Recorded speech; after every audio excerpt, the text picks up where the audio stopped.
hoy muchas personas ven un video de TikTok, ven un reel y creen que ya son expertos sobre un tema, ¿verdad? Y creen que ya saben todo lo que hay que saber sobre ese tema. Y la verdad es que no, las cosas no funcionan así. Primero hay que tener un entendimiento general de la realidad y además hay que profundizar después de eso en las cosas que son importantes.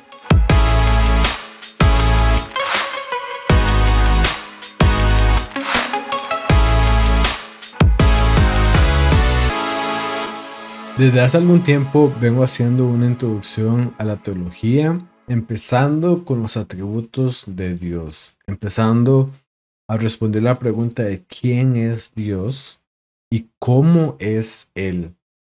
Vimos que los atributos de Dios se pueden dividir de varias formas, pero nosotros los dividimos de acuerdo a los atributos comunicables e incomunicables de Dios, es decir, aquellos que Dios tiene por virtud de ser infinito y que lo distinguen a Él del resto de la creación, y aquellos comunicables en los que Él guarda cierta relación con algunos aspectos de su creación, específicamente con nosotros como seres humanos.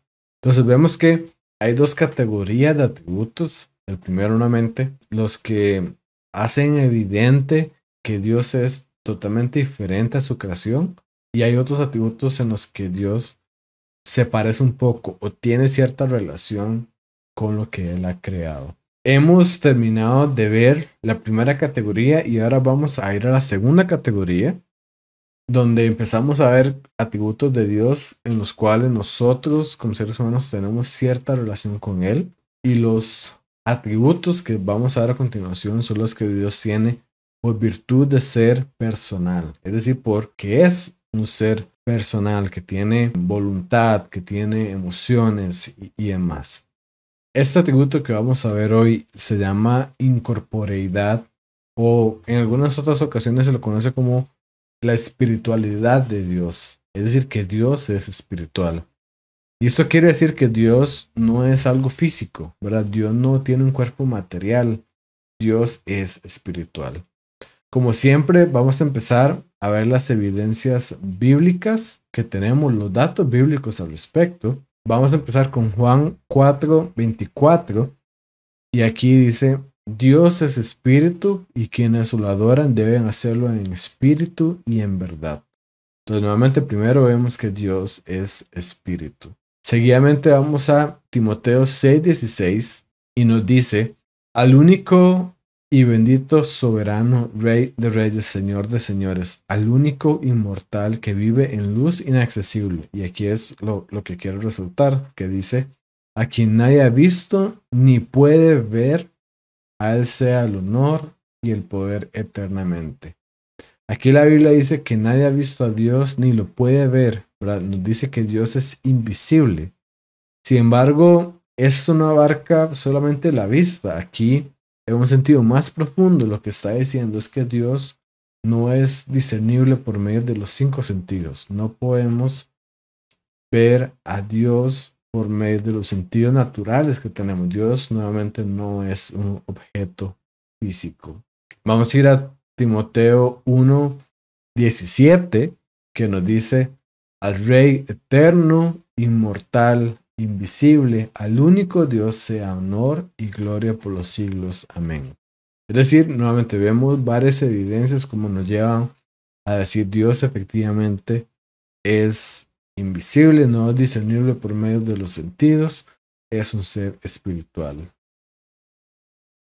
El Salmo 18:6 y en adelante dice: en mi angustia invoqué al Señor, clamé a Dios y Él me escuchó desde su templo. Mi clamor llegó a sus oídos. La tierra tembló, se estremeció, se sacudieron los cimientos de los montes, retemblaron a causa de su enojo. Por la nariz echaba humo, por la boca fuego consumidor. Lanzaba carbones encendidos. Rasgando el cielo, descendió pisando sobre los oscuros nubarrones. Montando sobre un querubín, surcó los cielos y se remontó sobre las alas del viento. Ahora aquí tenemos un cambio en que vemos que este salmo, así como otros lugares de la Biblia, nos describen a Dios como si Él tuviera un cuerpo. Y más adelante vamos a ver qué pasa con esto, ¿verdad? Y vamos a ver Deuteronomio 4 del 15 al 20, porque es muy interesante cómo vemos que Dios es espíritu, que no tiene un cuerpo físico, pero por otro lado hay versículos que nos describen a Dios como si tuviera un cuerpo. Y de hecho, Deuteronomio 4:15 es donde se le recuerda al pueblo de Israel que no debía hacerse ninguna imagen de Dios, porque si no podía caer a causa de la idolatría. Y esos versículos dicen: el día que el Señor les habló en Horeb, en medio del fuego, ustedes no vieron ninguna figura. Por lo tanto, tengan mucho cuidado de no corromperse haciendo ídolos o figuras que tengan forma o imagen de hombre o mujer, o de animales que caminan sobre la tierra, o de aves que vuelan por el aire, o de reptiles que se arrastran por la tierra, o de peces que viven en las aguas debajo de la tierra. De lo contrario, cuando levanten los ojos y vean todo el ejército del cielo, es decir, el sol, la luna y las estrellas, pueden sentirse tentados a postrarse ante ellos y adorarlos. Estos astros se los ha dado el Señor, el Dios de ustedes, a todas las naciones que están debajo del cielo. Pero ustedes el Señor los tomó y los sacó de Egipto, de ese horno donde se funde el hierro, para que fueran el pueblo de su propiedad como lo son ahora. Es decir, el pueblo hebreo debía ser el único entre los pueblos del mundo que se caracterizaba por la celebración de la espiritualidad de Dios. Que Dios no tenía una forma física, que Dios no ocupaba una forma física para comunicarse con su pueblo ni para recibir su adoración. Porque de hecho, en el contexto de los pueblos alrededor de Israel, se pensaba que la deidad llegaba y habitaba el ídolo y entonces se le ofrecía sacrificio. Entonces el ídolo era como esa forma en que la deidad y la humanidad podían conectarse. El pueblo hebreo debía ser único entre los pueblos en que podían celebrar, que no ocupaban nada físico, ningún intermediario físico para poder conectar con Dios ni adorarlo a Él. También es interesante que por todo eso que estamos viendo, la Biblia le ordena a Israel que no haga imágenes de Dios, pero aún así en los Salmos sí aparecen descripciones de Dios que ciertamente parecen ser muy físicas en naturaleza. Pareciera, según estas descripciones, que Dios pudiera tener un cuerpo. ¿Qué entonces hacemos con todo esto? ¿Cómo podemos construir una buena teología? ¿Cómo podemos construir una buena doctrina al respecto? Por un lado, como les digo, tenemos las claras prohibiciones contra cualquier tipo de imágenes de Dios. También la afirmación de que Dios es omnisciente, que es espíritu, que no viene de cosas materiales o físicas. Sin embargo, también tenemos estas descripciones de Dios muy gráficas en términos corporales. Creo, y pues obviamente esto también lo hago basándome en grandes teólogos como el Dr. William Lane Craig, como Norman Geisler, como Wayne Grudem y demás. Y los teólogos han concurrido en que las descripciones anteriores, los versículos bíblicos, exigen que nosotros veamos a Dios como un ser incorpóreo, es decir, que no tiene cuerpo, como un ser inmaterial, como un ser que no es físico. Como hemos visto en este y en episodios pasados, Dios trasciende la materia, Dios trasciende la energía y el espacio. De hecho, dado que Dios es omnipresente, podemos concluir que Él no tiene un cuerpo físico porque no podría estar ubicado en un solo lugar, como tendríamos el caso si Él fuera físico. Por lo tanto, Él no es un objeto material que tenga cuerpo, Él es inmaterial, Él es espiritual. ¿Qué pasa entonces con esas descripciones antropomórficas? Eso quiere decir descripciones que parecieran humanos en términos humanos. ¿Qué hacemos con esas descripciones de Dios? Estas descripciones realmente en la Biblia son metafóricas y no las debemos tomar de forma literal. Y podemos concluir esto a raíz de dos argumentos principales que nos da nuevamente el doctor en filosofía y teología William Lane Craig. El primero es que esas descripciones de Dios como que tuviera un cuerpo en el sentido físico tienen una clara finalidad literaria. Por ejemplo, cuando las escrituras nos hablan del brazo del Señor, están hablando del poder que Dios tiene. Cuando nos hablan de los ojos de Dios, están hablando de que Dios es omnisciente. Cuando las escrituras hablan de los oídos de Dios, están hablando de que Dios presta atención a las personas, que presta atención a lo que está pasando. Nuevamente, estas descripciones, como que si Dios tuviera un cuerpo, tienen un claro propósito literario y una correcta lectura de las escrituras deja claro este propósito y por lo tanto podemos saber también que son de carácter metafórico y no literal. La otra razón por la que debemos tomar estas caracterizaciones de forma metafórica es porque si las tomáramos de forma literal, serían incoherentes entre sí. Vemos que tendríamos contradicciones en la naturaleza de Dios si la forma correcta de interpretar esos pasajes fuera de forma literal. En algunos pasajes Dios es descrito como que escupe fuego y esta definitivamente no es la forma de entender a Dios. Además, como mencionaba anteriormente, vimos que Dios es omnipresente, pero si Él tuviera un cuerpo, si Él fuera físico, no podría ser omnipresente porque tendría que estar ubicado en un punto específico del espacio. Entonces, una recapitulación importante de las cosas que hemos visto es que Dios, como es espíritu, Dios no puede ser destruido o contenido o controlado por ninguna criatura. Los seres humanos somos seres físico-espirituales, es decir, tenemos un alma, tenemos un cuerpo, tenemos una parte física y una parte espiritual. Los ángeles son seres completamente espirituales.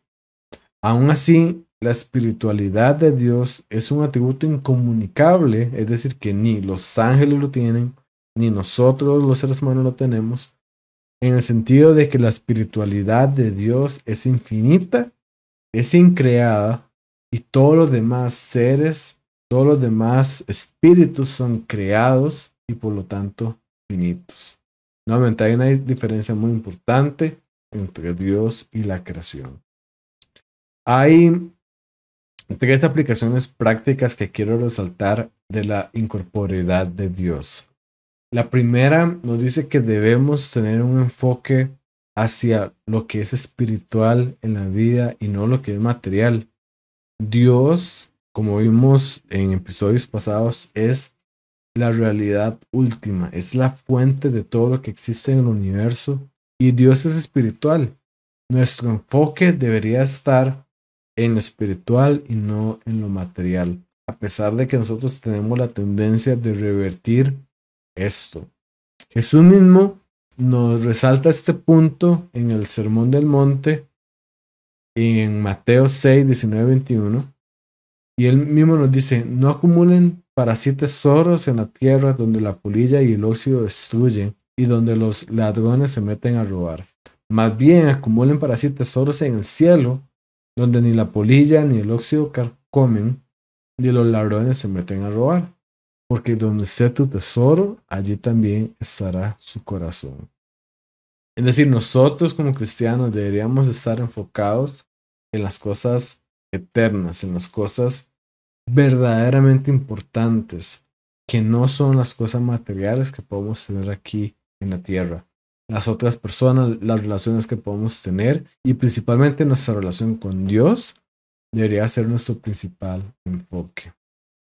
Por otro lado, en los tiempos del Nuevo Testamento y los tiempos de la iglesia primitiva, había una corriente de pensamiento gnóstica que enseñaba que aquello que es espiritual, que es inmaterial, era bueno, mientras que aquello que era material y que era físico era malo.